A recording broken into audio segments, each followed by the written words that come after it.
लालपुर गांव में रामचंद्र नाम का एक व्यापारी रहता था। उसकी कपड़ों की दुकान थी और उसकी दुकान पर 3 नौकर थे। मोनू, तुम अपने घर गए थे ना? तुम्हारी बहन की शादी कैसी रही? बहुत अच्छे से हो गए मालिक। अगर आपने पैसों की मदद नहीं की होती तो पता नहीं क्या होता। ये तो सब ऊपर वाला करता है, मैं तो सिर्फ जरिया हूँ। रामचंद्र बहुत दयालु था और सबकी मदद किया करता था। मोनू भाई, सेठ जी कितने अच्छे हैं। मुझे भी माँ के इलाज के लिए कुछ पैसे चाहिए। मदद नहीं, बस एडवांस दिलवा दीजिए ना। अरे तुम खुद ही कह दो ना सेठ जी से, सेठ जी मना नहीं करेंगे। सबको इतनी आसानी से पैसे देते हैं? जरूर इस सेठ के पास बहुत ज्यादा पैसा है।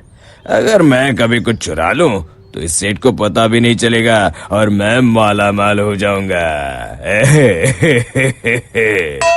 एक दिन रामचंद्र जी को हाथ में चोट लग जाती है। उनका हाथ सूज जाता है तो वो अपनी हीरे की नई अंगूठी उतारकर दराज में रख देते हैं और भानु वो देख लेता है। अब तेरी किस्मत बदलने वाली है भानु बेटा। अगर ये हीरे की अंगूठी तेरे हाथ लग गई ना तो ये लहंगा चोली के चक्कर में नहीं पड़ना पड़ेगा।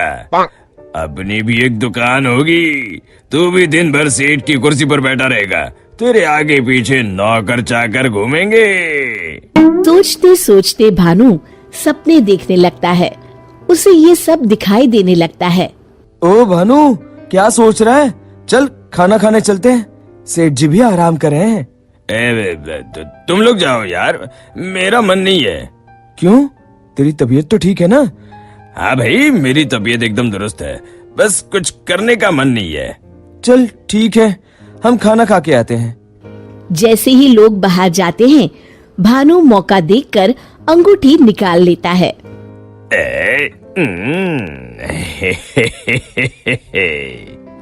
शाम के समय। आज का हिसाब खत्म कर बच्चों, अब दुकान बंद करने का समय हो गया है। जब वे दराज खोलते हैं, अरे ये क्या, मेरी अंगूठी कहाँ गई? मोनू, भानु, भोला, तुम लोगों ने मेरी हीरे की अंगूठी कहीं देखी है क्या? कौन सी अंगूठी मालिक? क्या हुआ मालिक? अब कुछ नहीं, अब कल सुबह मिलते हैं। रामचंद्र रात भर सोचते रहते हैं। अगली सुबह। आज दुकान को दुल्हन की तरह सजाओ, हर आने जाने वाले का मुंह मीठा करवाओ, आज बड़ी खुशी का दिन है। ऐसी क्या बात है सेठ जी? दरअसल कई सालों पहले एक दिन मुझे एक हीरे की अंगूठी मिली। मैं उसे उठा के घर ले आया।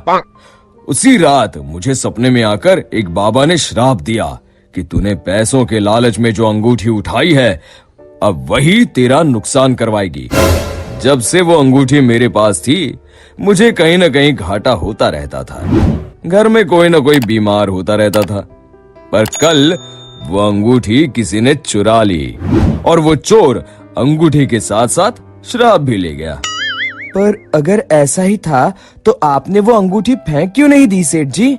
अरे बाबा जी ने कहा था कि न मैं उसे फेंक सकता हूँ, ना ही किसी को दे सकता हूँ। बस मुझे इंतजार करना है कि कोई स्वेच्छा से वो अंगूठी मुझसे ले ले। तो क्या आपका श्राप मुझे मेरा मतलब उस चोर को लग जाएगा? बिल्कुल। अब वो बेचारा ना अंगूठी फेंक सकता है, ना किसी को दे सकता है।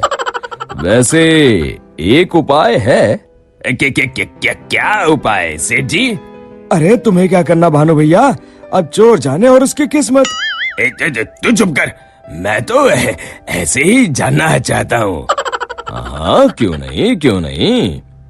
दरअसल अगर पूर्णिमा की रात को चोर हमारी दुकान के पीछे वाले बरगद के नीचे अगर अंगूठी गाड़ दे तो वो श्राप से बच जाएगा।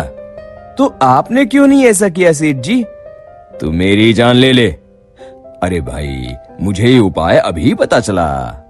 कल पूर्णिमा है, कल मैं उस अंगूठी को गाड़ने वाला ही था। लो कर लो बात, अब तो चोर गया काम से। भानु पसीना पसीना हो जाता है। रामचंद्र अगली रात बरगद के पीछे छुपकर बैठ जाते हैं। तभी उन्हें एक परछाई आती हुई दिखती है। जैसे ही वो परछाई पेड़ के नजदीक आकर गड्ढा खोदने लगती है, रामचंद्र जी सामने आ जाते हैं।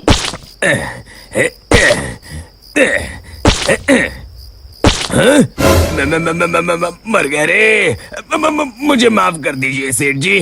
क्यों, क्या सोचने लगा भानु? माफ कीजिए, मैं हाथ जोड़ता हूँ, आपके पैर पकड़ता हूँ, मुझे माफ कर दीजिए। मुझे इस शराब से मुक्ति चाहिए। ये क्या अगड़म बगड़म बोल रहा है? शराब से मुक्ति चाहिए तो प्रायश्चित कर और कसम खा, आज के बाद कभी चोरी नहीं करूंगा। नहीं करूंगा मालिक। मुझे पुलिस को मत सौंपिएगा, चाहे नौकरी से निकाल दीजिए। मैं कल ही चुपचाप गांव छोड़ के चला जाऊंगा। मैं नया काम देख लूंगा और कभी चोरी नहीं करूंगा। वादा? वादा मालिक, वादा। अरे भाई, अगर तुम वफादारी की कसम खाओगे तो मैं तुम्हें काम छोड़कर कैसे जाने दे सकता हूँ? आप सच में महान है मालिक, आप सच में महान है। महान तो वो ऊपर वाला है। अब चलो काम पर लग जाओ। शिक्षा: अगर किसी को अपनी गलती का एहसास हो जाए तो उसे माफ कर देना चाहिए।